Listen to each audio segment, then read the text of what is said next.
Hello, Your Black World family, Breaking Brown family, and those of you who have been following the news this morning, following Your Black World, Breaking Brown, you know that the Officer Ben Fields, who dumped the teenage student in Spring Valley High School from her chair and dragged her across the floor like a rag doll, you know that he has been fired. I am very happy about that. That's a development that I am pleased by. What I am not pleased by, however, is the reaction that I am seeing from a lot of people in the African American community. I mean, let's be honest. Let's just have an honest conversation. I've seen a lot of people on my page and other people's pages talk about how the girl shouldn't have had her phone out. We saw Raven Symone said, yes, I know this officer has been, accused of excessive force and police brutality, but why she have her phone out? Why your phone out? Why you Instagramming? I mean, that's what Raven Symone said. And it was on After the View. There's a clip of it. You can go to naturallymoa.com. And normally I don't like to touch on these sorts of things. I consider this stuff as normally unimportant. I like to talk mostly about systemic racism, but this is a problem. And this is not a problem in terms of what we're dealing with the outside community, in terms of what we're dealing with, in terms of just how Black children are being treated in schools. This is also a problem of how that treatment is reacted to by people in the Black community. I mean, let's think about it. Right after this happened, we had Don Lemon come out and said, well, he was talking to Sonny Hostin on CNN. Well, there has to be another reason. Let's give the police officer the benefit of the doubt. And really and truthfully, unless the girl was holding a gun, there would have been no reason for this police officer to dump her from that chair and use that level of force. There was no excuse for that. And Don Lemon should be ashamed of himself, but he's not. He makes a good living, being the chief propagandist at CNN. He makes a good living being the black face that is used to scare the rest of Black people against other Black people. I mean, the rest of white people against other Black people. That's what he does. He uses himself.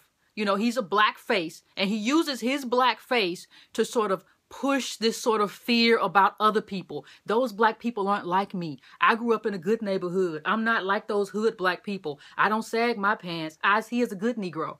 So that's what he does. And meanwhile, the white people that he's talking to, their kids are wearing black fingernails and blue hair and all sorts of things. The girls have thongs on and the low-riding pants, but nobody says anything about that. So Don Lemon came out initially and said he was the first one to pile on what I call the Blame Blacks First Brigade. Don Lemon is one of, we have this thing going on in our community where if a Black person does something wrong, there are a cohort of Black people that say, oh, this person must have deserved it. So that's what Lemon did. Don Lemon said, let's step back and let's get all the facts, and so that we can find a way to rationalize what this police officer did to this girl. There must have been a reason for it. And I, Don Lemon, work for CNN. I, Don Lemon, am going to find a reason to vindicate this police officer. If you give me a little while, Sonny, give me a little while. That's what he was debating on CNN. Give me a little while, because this police officer is good and he had to do something. We have to get all the facts. Well, the facts are there's no reason for this level of force in the classroom. That's the fact. So when you look at it, that alone is enough to make a person irate, made me irate. But even when there's something that Don Lemon refused to learn.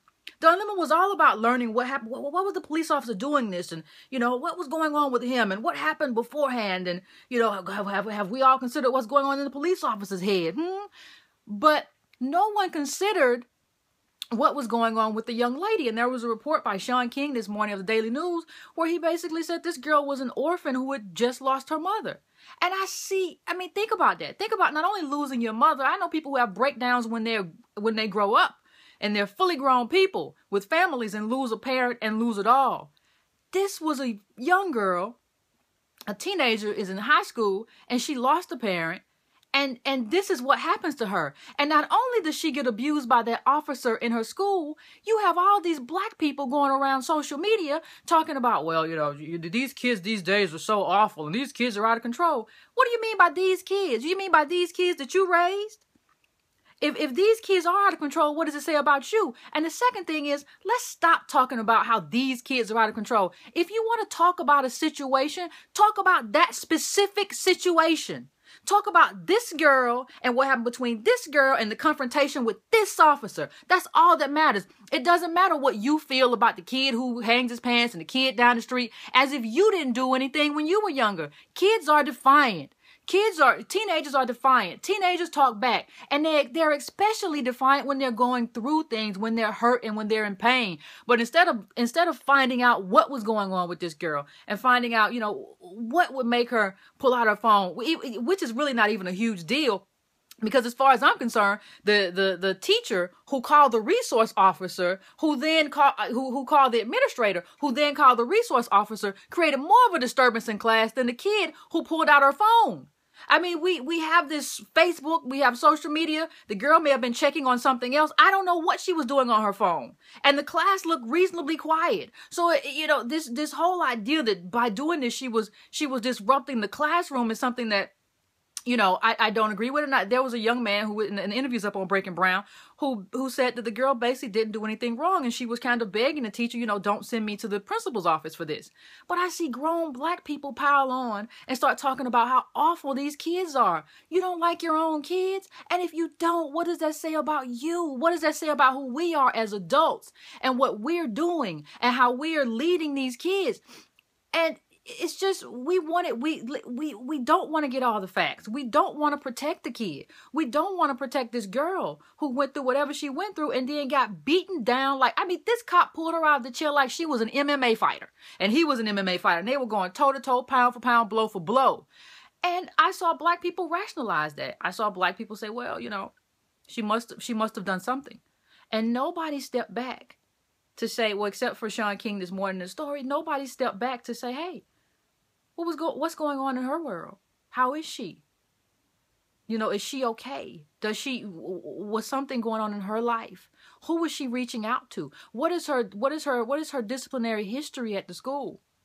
And none of that, I don't care, even if she had been a child who had been in trouble for all of her time at the school, none of that still would have justified the level of force that this officer uses. So I want black people, especially black parents, to really think about how quickly, sometimes you jump to the side of a person who is paid by the state to kind of send your kids to jail, as opposed to the how quickly you jump to the side of black kids. There was this silly Negro who a few years back bought a billboard, pull up your pants. He pounded his chest. He felt so good about himself. I'm telling these kids to pull up your pants. Do you know how much you could have done for a black child? You could have bought a black child that was in foster care some clothes. You could have bought a kid who's in college but doesn't have a lot of money some books. There's so much you could have done except doing that. And we live in this world where black people are more apt to defend, after the sorority. Remember the sorority that sang the hang nigga from a tree song? You saw black people come to the aid of the guy who was the chief singer of that song, and they were standing behind him at a press conference. You'll stand behind this guy at a press conference after he sang a song about hanging a black person from a tree, about lynching a black person, but you wanna berate and castigate black boys for sagging their pants and jump. What kind of people are you? Who have you become?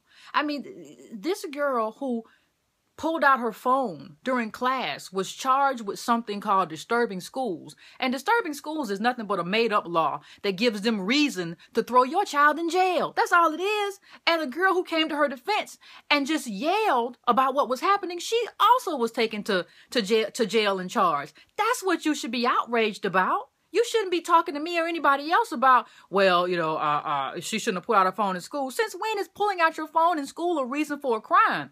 When I was in school, pulling out your phone in school or doing something or disrupting class, that was reason to go to the principal's office. And if you didn't get up and go, you would get your parents' call. You may have detention after that. There was going to be a scene, but nobody was going to go to jail.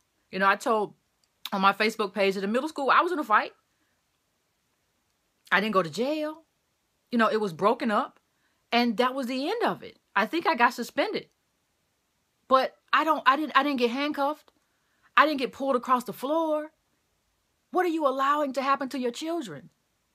That's something that we should think about. Why these two kids who were being kids, the same kind of kid you used to be, And now they're charged with the crime.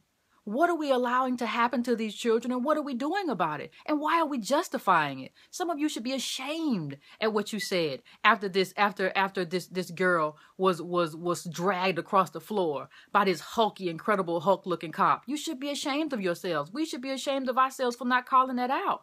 So, I mean, that's something that we should think about. And, you know, I just, you know, there's more than one Don Lemon in this crew of black people in this country, and we need to call all of them out.